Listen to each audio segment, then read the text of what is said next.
안녕하세요. 5월 5일 금요 기도의 시간입니다. 이 시간 야고보서 3장 13절부터 18절까지 말씀을 통하여 함께 은혜를 나누도록 하겠습니다.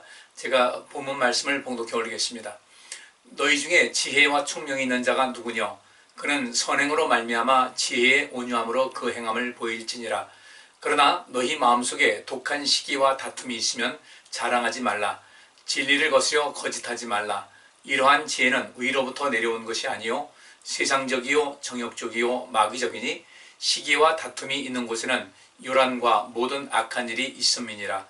오직 위로부터 난 지혜는 첫째 성결하고 다음에 화평하고 관용하고 양순하며 긍휼과 선한 열매가 가득하고 편벽과 거짓이 없나니 화평케 하는 자들은 화평으로 심어 의의 열매를 거두느니라. 아멘. 오늘 본문 말씀에는 야고보가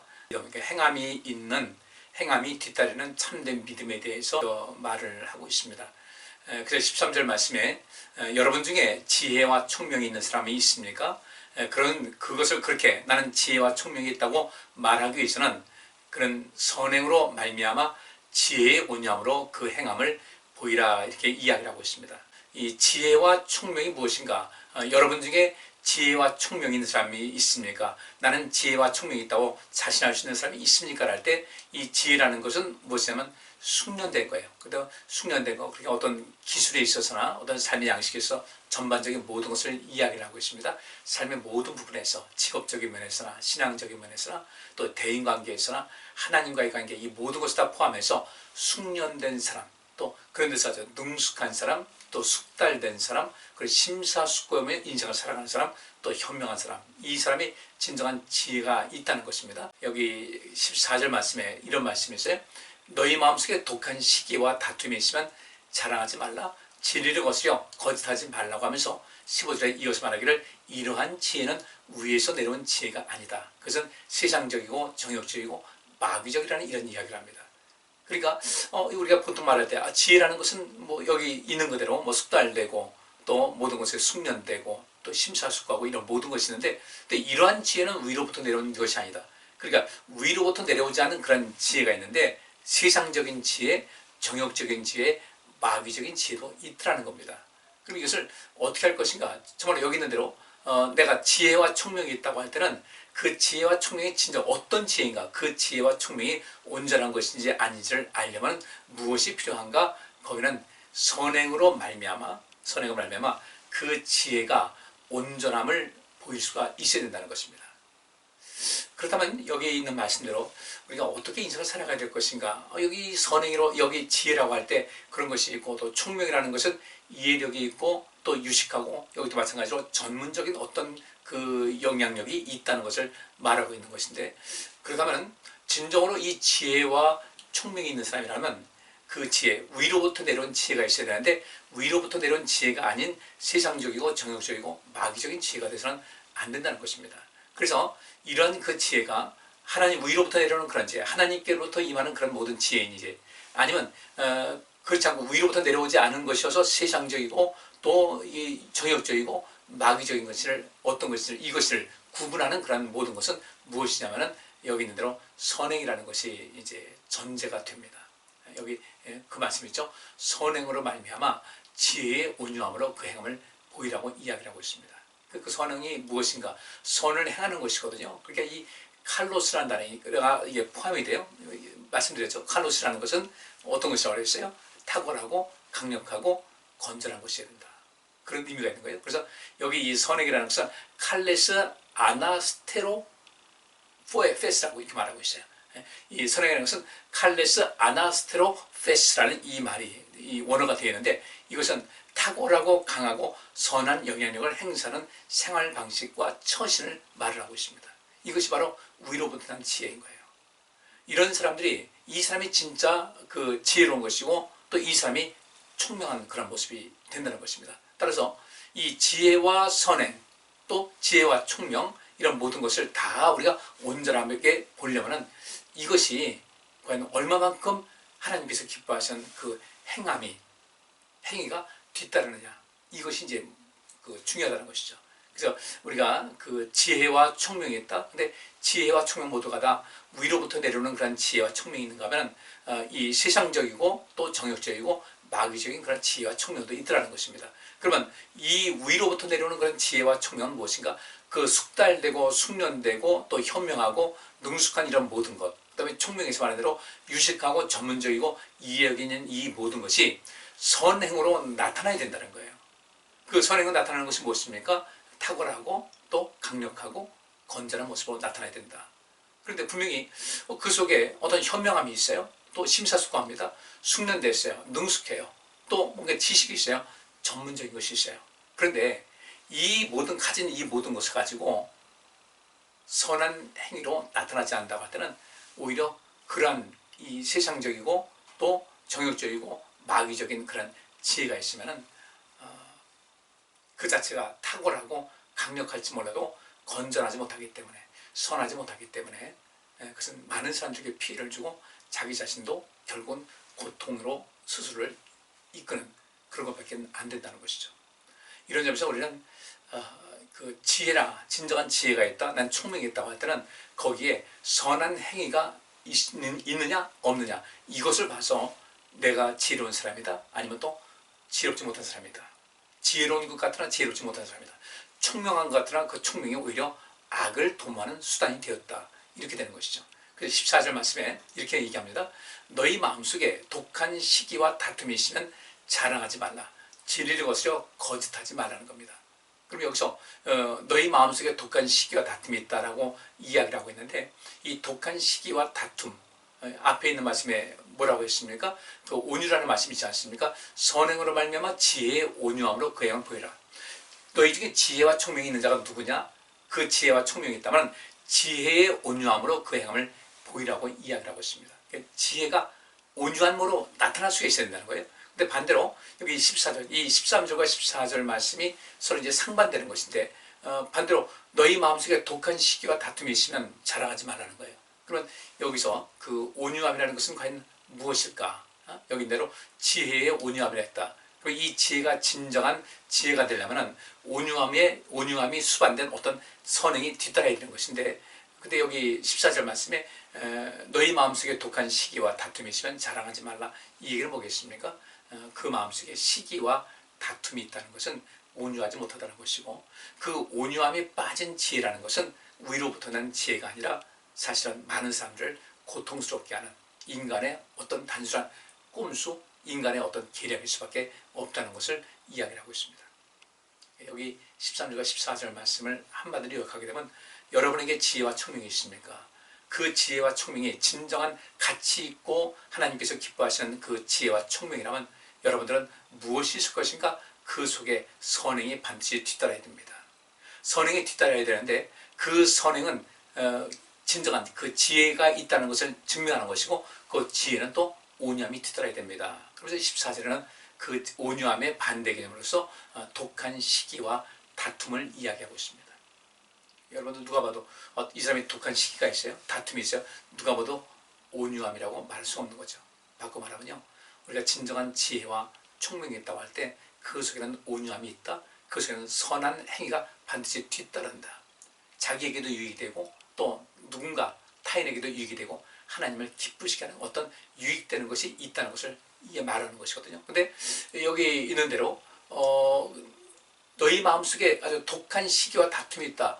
이건 온유하지 못하다는 거죠. 온유하지 못하니까 그것은 진정한 지혜가 아니다. 그것은 또 선한 행위를 나타낼 수가 없다는 겁니다. 독한 시기라고 할 때 이 독하다는 것은 날카롭다, 뾰족하다, 아프다, 쓰라리다, 가혹하다, 적대적이다, 잔인하다 이런 뜻이 있어요. 그게 실제로 시기심이 있다고 할 때 이 속에는 독한 어떤 부분이 있다는 겁니다. 그래서 독한 시기예요. 그래서 시기는 항상 독한 어떤 것을 이끌고 나가는 것인데 이 독하다는 것은 날카롭고 뾰족해서 누군가에게 상처를 주고 아픔을 주고 그 사람의 생명력을 떨어뜨리는 이런 생활을 살 수밖에 없다.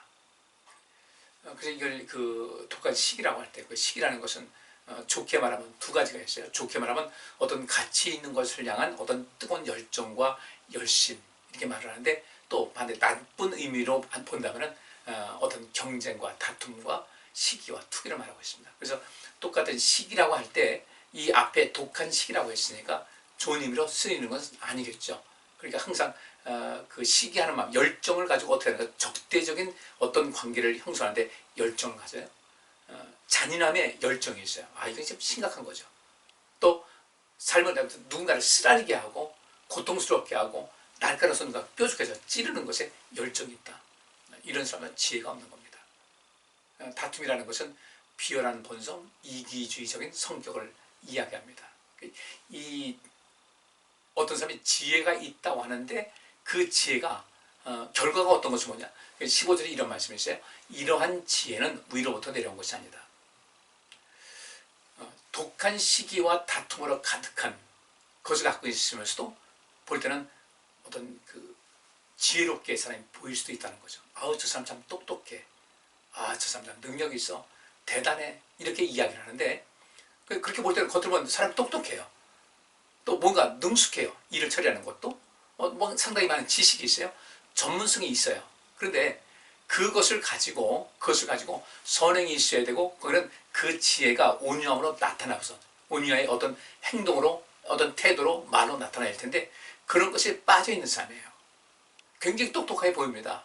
굉장히 아주 전문성이 있어 보입니다.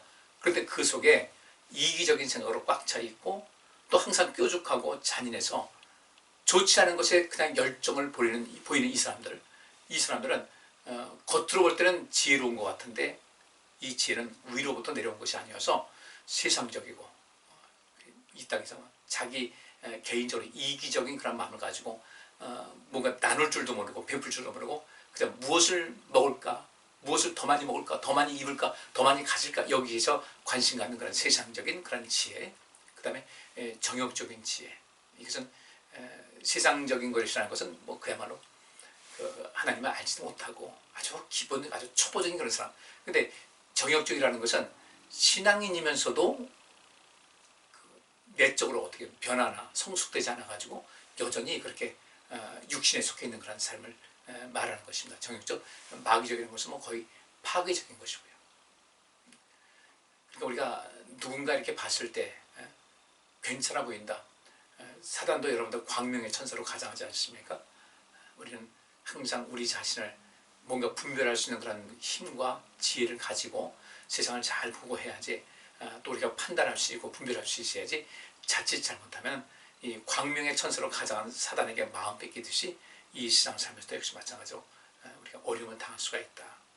우리는 그런 그 지혜와 총명이 있다고 하면서도 내적으로는 텅 빈 그런 모습 갖지 말고 정말 주님께로부터 너는 참된 지혜와 총명이 있다.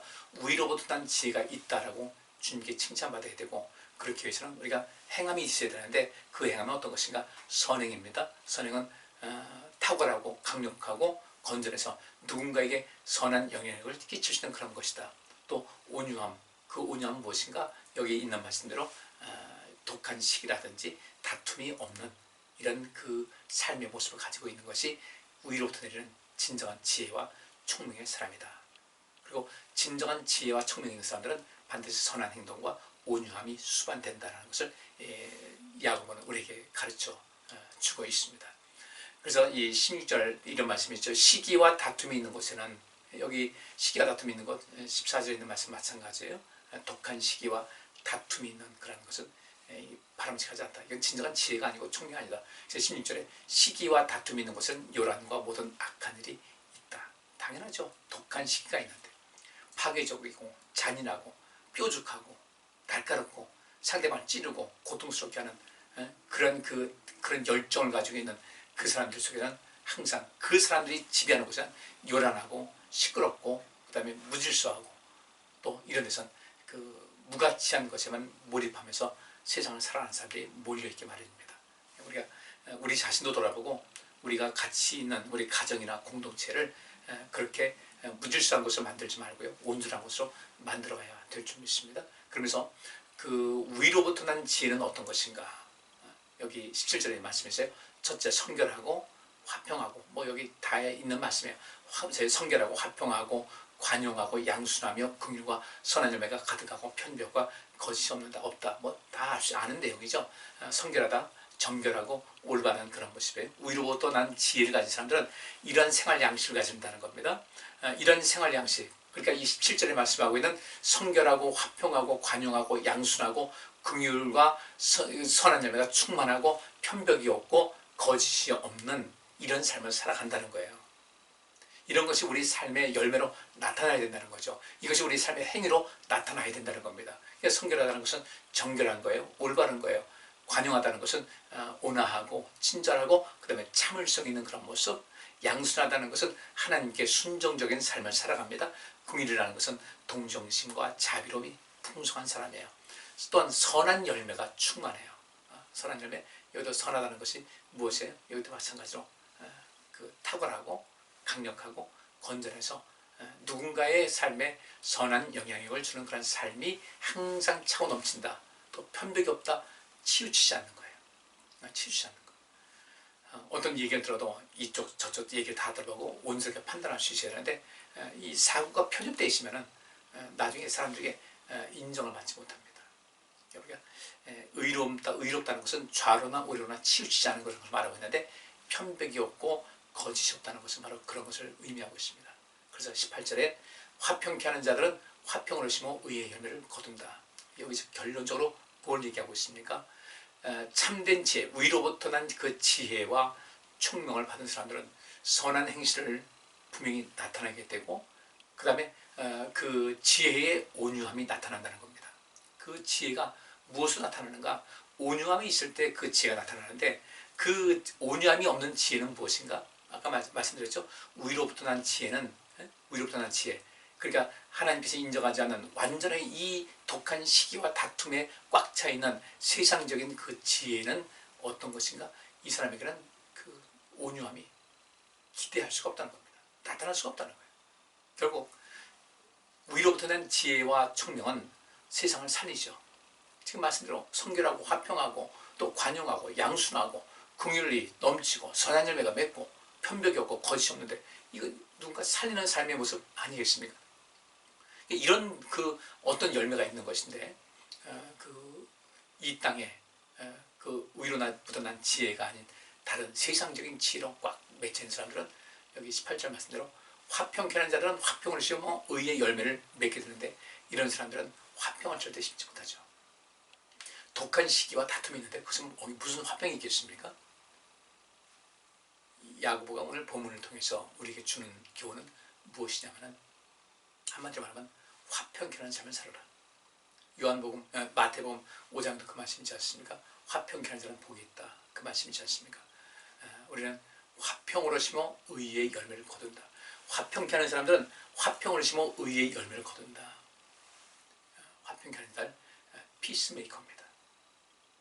근데 독한 시기와 다툼, 세상적인 지혜로 꽉 차 있는 사람들은 절대로 피스메이커가 안 되죠. 트러블 메이커가 돼요.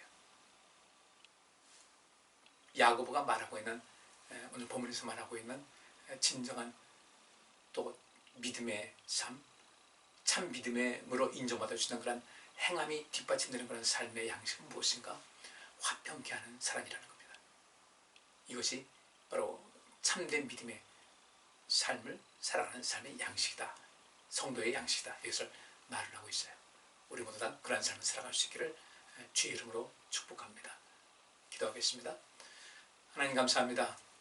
우리 모두가 참된 지혜와 총명으로 또 무장해서 선한 일을 행함을 통하여 또 이 지혜의 온유함을 우리가 나타내고 그것을 통해서 내 믿음이 행함이 수반된 참된 믿음이라는 것을 하나님께도 보이고 또 모든 사람들에게 베풀어서 이 세상을 온전케 하고 세상에 생명과 생명력을 주는 이런 인생을 살아갈 수 있도록 도와주옵소서.